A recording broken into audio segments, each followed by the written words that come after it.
Il faut remarquer ici que Dieu étant cette fontaine de vie et ce resplendissant soleil qui demeure au centre de l'âme, rien n'est capable de ternir sa beauté ni d'obscurcir l'éclat de sa lumière. Mais l'âme ne laisse pas d'être toute ténébreuse par le péché, car le péché arrête et intercepte tout rayon du soleil de justice, de même qu'un voile très noir placé sur un cristal exposé au soleil empêche de recevoir et de réfléchir la lumière de cet astre. Ô âme rachetée par le sang de Jésus-Christ, comprenez ce que vous êtes devenus par le péché, et ayez pitié de vous-même. À la vue d'une si profonde misère, pourriez-vous ne pas faire tous vos efforts pour arracher ce voile horrible collé sur vous? Songez que si la mort vous surprend dans cet état, il ne vous sera plus donné de voir la lumière du soleil de vie.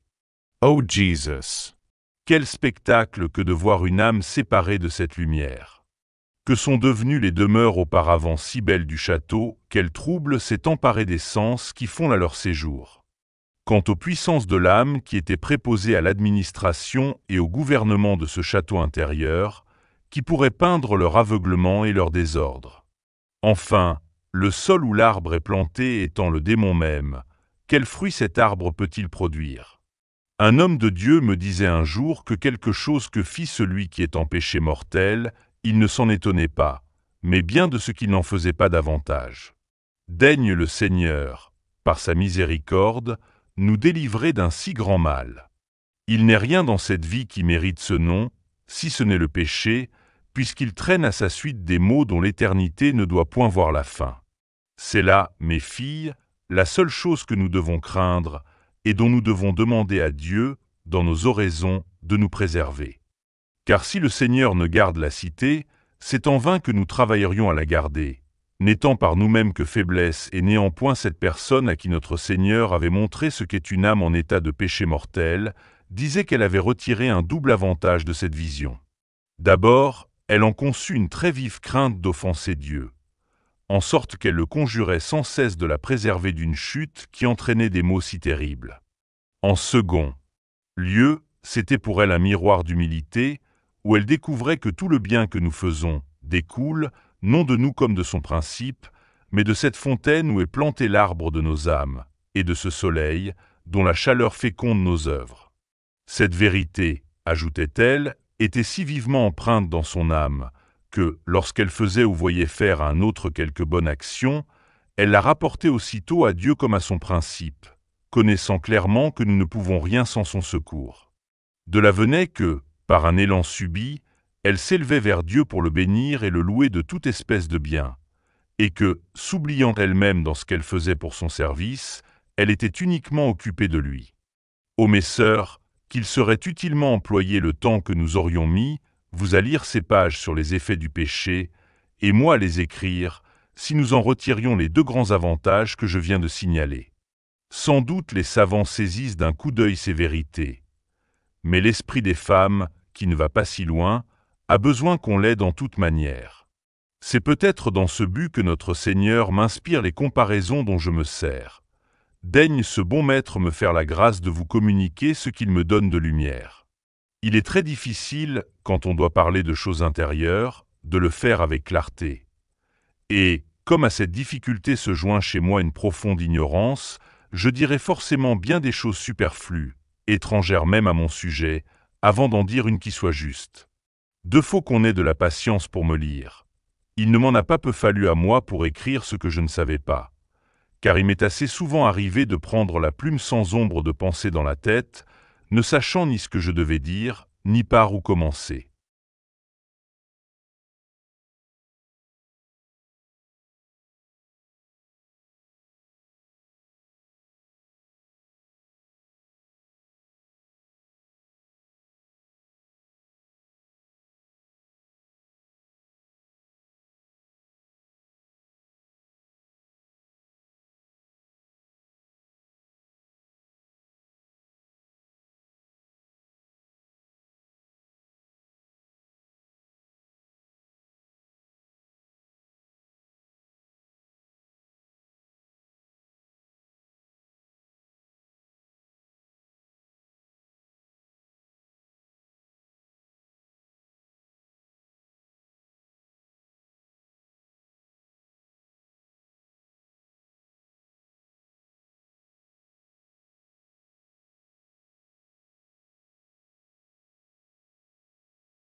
Enfin, de son palais qui est au centre, ce soleil de vie envoie sa lumière à toutes les demeures de ce magnifique château. Soit qu'une âme s'exerce beaucoup ou peu à l'oraison, il importe extrêmement de ne pas trop la contraindre et de ne pas la tenir, pour ainsi dire, enchaînée dans un coin.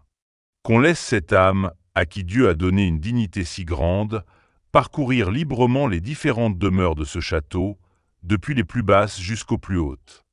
Qu'elle ne se violente pas pour rester longtemps dans une seule demeure, fût-ce dans celle de la connaissance de soi-même. Sans doute cette connaissance est nécessaire. Et elle l'est à un tel point, qu'on remarque mes paroles, que même les âmes admises par notre Seigneur dans sa propre demeure ne doivent jamais, quelque élevées qu'elles soient, perdre de vue leur néant. D'ailleurs, elles ne le pourraient pas, quand elles le voudraient. Mais, je le répète, que, jusque dans la demeure de la connaissance de soi-même, l'âme garde sa liberté. Car l'humilité travaille toujours comme l'abeille qui fait son miel dans la ruche, et sans cela tout serait perdu. Or, considérez l'abeille. Elle quitte la ruche et va de fleur en fleur chercher son butin. Que cette âme, si elle veut m'en croire, fasse de même. Que, de temps en temps, elle quitte ce fond de sa propre misère, et prenne son vol pour considérer la grandeur et la majesté de son Dieu. Là, bien mieux qu'en elle-même, elle découvrira sa bassesse et trouvera plus de force pour s'affranchir des reptiles qui sont entrés avec elle dans ses premières demeures où l'on apprend à se connaître.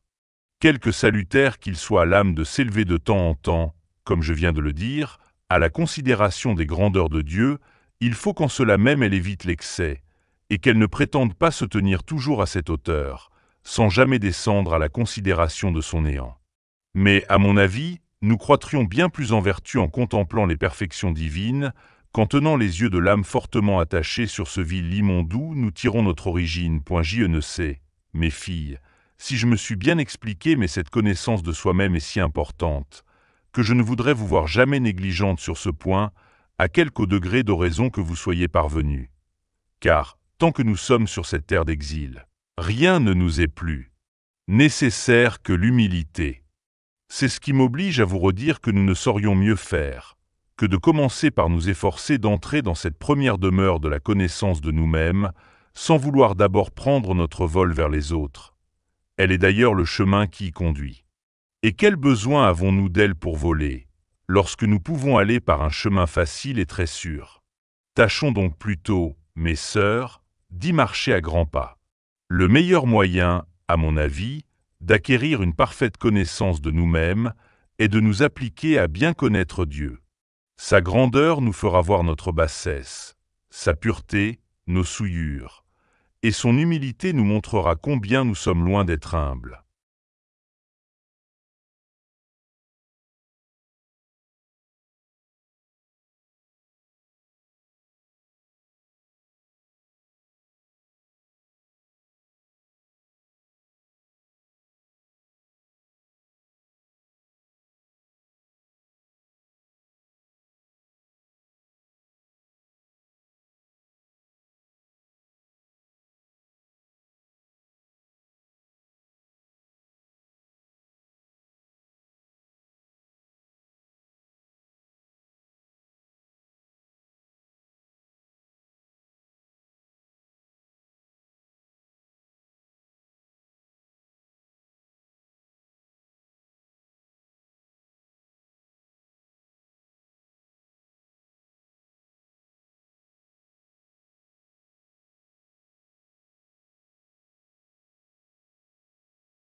Quoique cette première demeure soit la moindre de toutes, elle est néanmoins si précieuse et renferme de si grandes richesses, que pourvu qu'on sache se défendre de ces reptiles qui y entrent avec nous, on aura le bonheur de passer plus avant.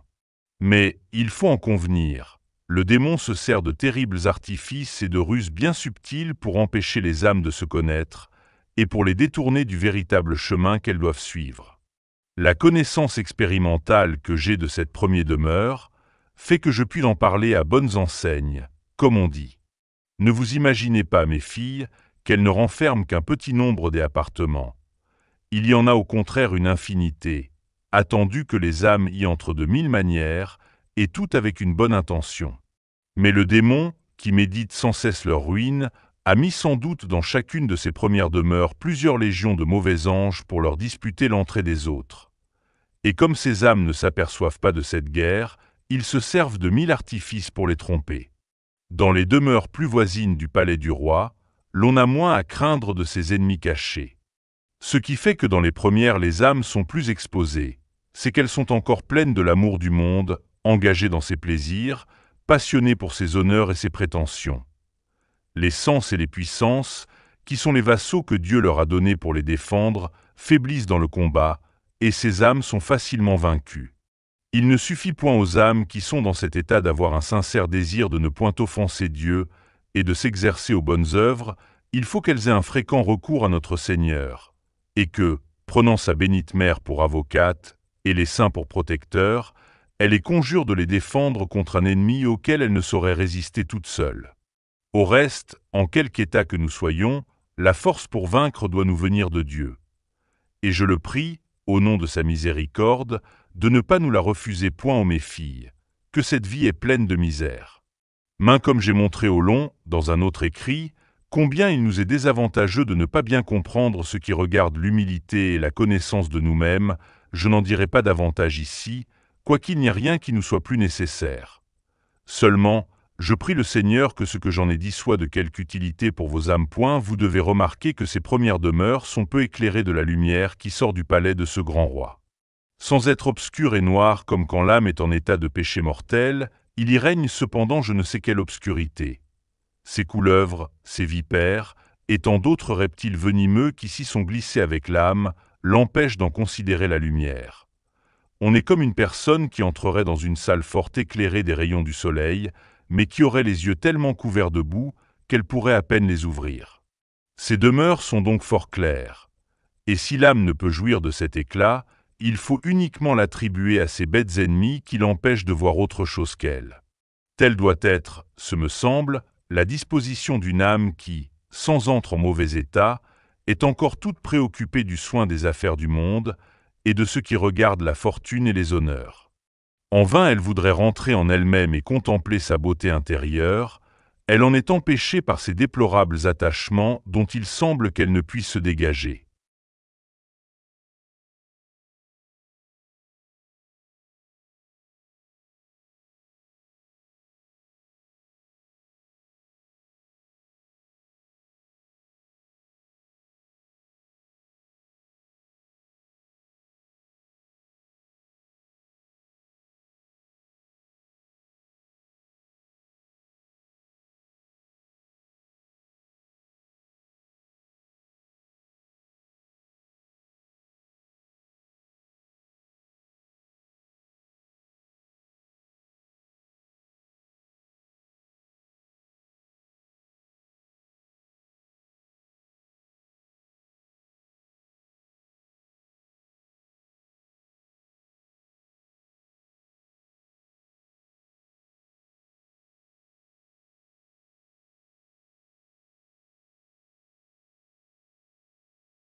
En Espagne, des spécialistes ont ouvert le tombeau de Sainte Thérèse d'Avila, ayant vécu au XVIe siècle. Ces derniers ont été stupéfaits par le parfait état de conservation du corps. Préservé des outrages du temps. Des experts ont observé le cadavre de la célèbre Thérèse d'Avila, ou Sainte Thérèse de Jésus, datant du XVIe siècle, dans un tombeau. L'état de conservation du corps, quasi parfait, a fasciné les chercheurs. Le diocèse d'Avila, situé en Espagne, a annoncé dans un communiqué du 28 août dernier l'ouverture du tombeau de Sainte Thérèse de Jésus, une religieuse carmélite morte en 1582. Le communiqué explique également l'opération délicate pour accéder au corps. Le processus pour atteindre l'urne en argent contenant le corps de Sainte Thérèse est très complexe, lit-on. Il a fallu d'abord retirer la plaque de marbre du tombeau. Plus tard, dans la salle destinée aux études auxquelles seront soumises les reliques majeures du saint, et seulement en présence de l'équipe médicale scientifique et des membres du tribunal ecclésiastique, le tombeau en argent a été ouvert. Le tombeau avait été ouvert pour la dernière fois en 1914. Les experts ont ainsi pu comparer le corps actuel avec des photos de l'époque. Les parties découvertes, qui sont le visage et le pied, sont les mêmes que celles de 1914, annonçait le père Marco Chiesa. Les médecins experts voient presque clairement le visage de Teresa.